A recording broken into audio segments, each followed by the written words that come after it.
O heto ka na naman, umiiwas ng tingin, silayan ng iyong mga matang natuturete sa'yo, hindi alam. Yo, shoutout guys. So mahababang tutorial to guys, 5 to 6 parts ata sa mga chords. Ang title ng kanta nito ay Misteryoso mula sa bandang Cup of Joe. Mababa ito, sana hindi umabot ng 11 minutes, sana kahit 10 minutes lang, no? Kasi mahaba talaga, maraming chords. At ulit sa mga naghanap ulit ng manipis na string, check lang Shopee link sa baba pagkada practice to guys, kasi manipis. So magiging 2 sets yung bilhin para may backup agad, no? So maganda talaga pa-practice kasi hindi masyado makapal. Piliin nyo yung Easy 900 o yung mas makapal ng konti kasi may choices naman, no? Easy 900 o yung mas makapal ng konti. So start tayo kaagad, chords, intro verses, diretso ng verse ang intro, no? So pakita ko muna intro. O heto ka na naman. So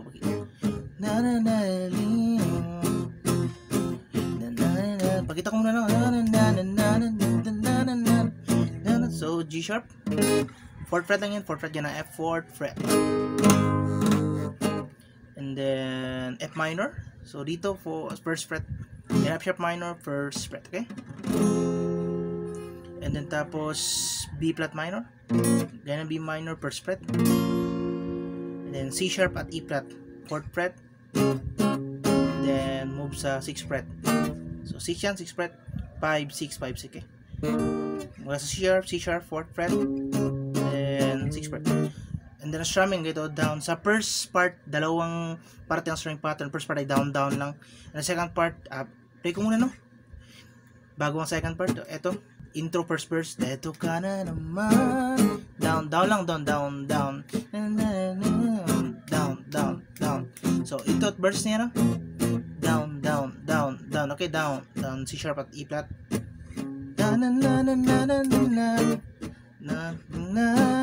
Down. Yan ang first string pattern, and then mamaya ituturo ko ang second part ng string pattern. And then pre-chorus tayo. Yun ang intro at verses, pre-chorus naman. Tapos nun, nais masalayan ng iyo. So itong mga chords, pagkita ko G sharp ulit. And then this time ay C7. So C lang yan guys, C lang yan. Then add lang to sa 3rd string. So pwede naman C kung di kaya, pero kung kaya na C7, ito add lang to, 3rd string yan, 3rd string. Bilisan lang natin yan kasi mahaba kasi. Bilisan lang natin. And then F minor, then B flat. Okay? So twice. And then dito second string pattern, down, up, down, up. Yan ang string pattern. Play natin na pre-chorus. Nais masalayan, down, up, down, up. Pwede naman C, pwede naman C. Then F minor, down, up, okay? Down, up, down, up. Down, up, down, up. So, yan ang string pattern, second part, and then ang pre-chorus na rin. Okay? Hindi kaya C. Okay. Chorus naman tayo. So, ito ang chords, ang chorus. Pagkatapos niyang pre-chorus, play ko muna. Tuturete sa'yo, hindi alam. So, pagkita ko mga chords. So, G sharp. Then, this time ay C minor na. So, 3rd fret lang, 3rd fret. And then, 3rd chord ay B flat minor. Then, 4th chord ay C sharp minor. 4th fret. Okay? So, twice.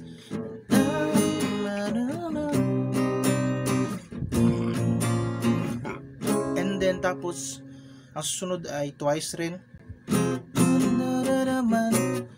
So, tapos nun.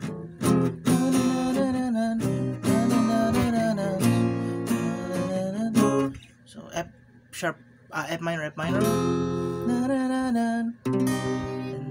C minor, and then B flat minor, and C sharp minor. So twice yan, no?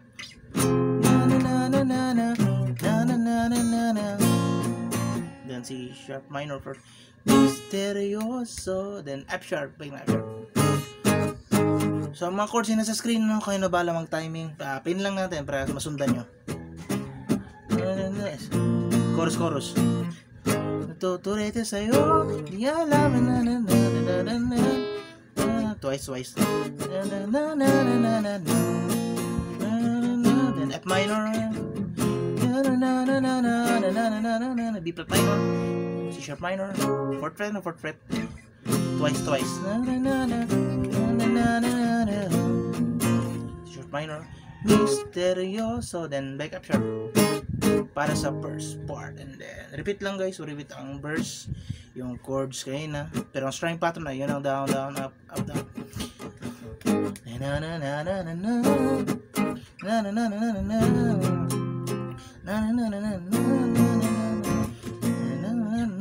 Repeat lang. Nais mazalayan ang iyong. So repeat lang no. Pati ang chorus.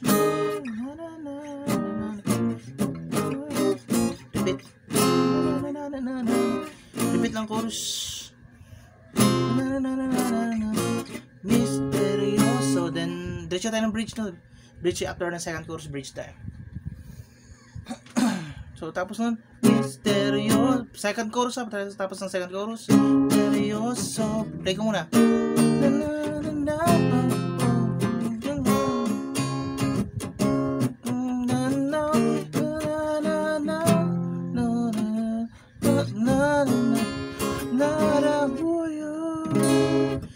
So, C, E flat. So, 6 fret yan, 6 fret. Nagamit natin kanina. F minor. And then, C sharp. Then, repeat lang, E flat ulit. Then, F minor ulit. Then, C sharp ulit. Then, ang pahabol. Then, C sharp minor. Okay? So, nasa screen na no? I-play nyo lang no?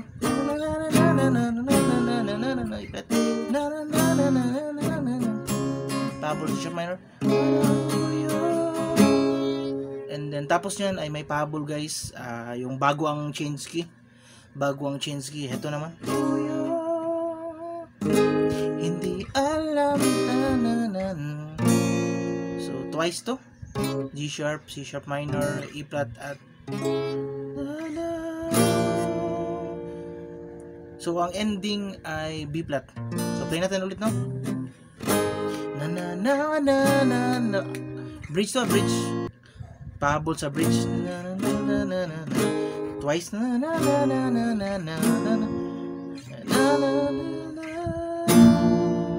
So B flat ang ending. Change key na yan. Change key. So change key tayo. Tapos ito last chorus na. Change key. Hindi alam. So huwag niyo lang kalimutan no.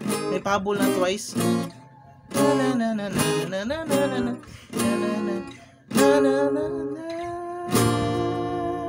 Then ending ay last chorus, change key. Hindi alam. So this time ay B flat na. Then D minor. Change key na to, change key, last na. Then C sharp, C minor. Then E flat minor, E flat minor, 6th fret. So mula dito sa C minor, E flat, 6th fret. Same position lang. Twice pa rin, twice.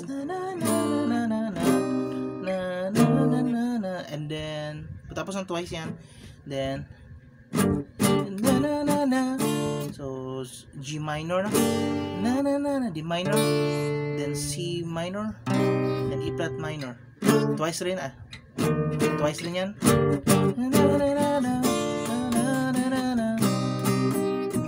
Misteryoso. So, nasa screen naman, no? Screen naman lahat. Misteryoso. Then, patuloy lang hanggang matapos ang kanta. Ang ending ay itong E flat, B minor, C minor. So, nasa screen naman twice.